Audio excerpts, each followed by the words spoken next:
Breaking news, pay scale হলে স্থগিত হতে পারে এমপিওভুক্ত শিক্ষকদের 15% বাড়ি ভাড়ার প্রজ্ঞাপন, বললেন অর্থ উপদেষ্টা।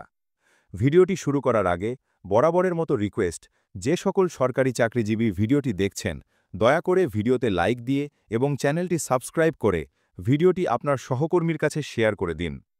ব্রেকিং নিউজ, এমপিওভুক্ত শিক্ষক কর্মচারীদের জন্য আসলো নতুন উদ্বেগের খবর।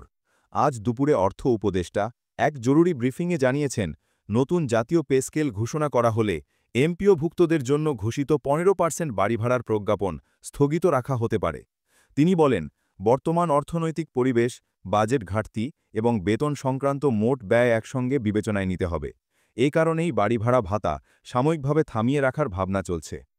উপদেষ্টা বলেন, পে স্কেল ও বাড়ি ভাড়া ভাতা দুটিই একসঙ্গে বাস্তবায়ন করতে গেলে অতিরিক্ত আর্থিক চাপ তৈরি হবে, তাই পুরো কাঠামো নতুন করে বিচার করতে হতে পারে।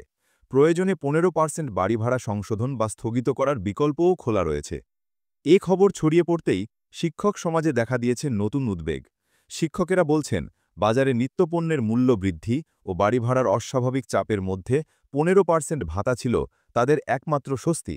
যদি সিদ্ধান্ত স্থগিত হয় তাহলে তাদের জীবনযাত্রা আরও কঠিন হয়ে উঠবে।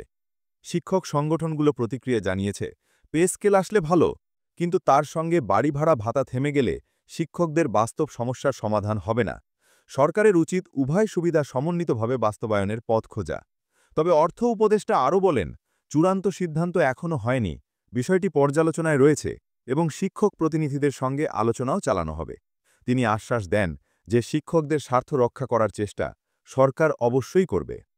এমপিওভুক্তরা এখন অপেক্ষা করছেন পে স্কেল ঘোষণার সঙ্গে কি আসে, স্বস্তি নাকি নতুন অনিশ্চয়তা। এই বিষয়ে আপনার মতামত কি, নিচে কমেন্ট করে জানান। আর ভিডিওটি উপকারী মনে হলে একটা লাইক দিন। নতুন আপডেট পেতে চ্যানেলটি সাবস্ক্রাইব করতে ভুলবেন না।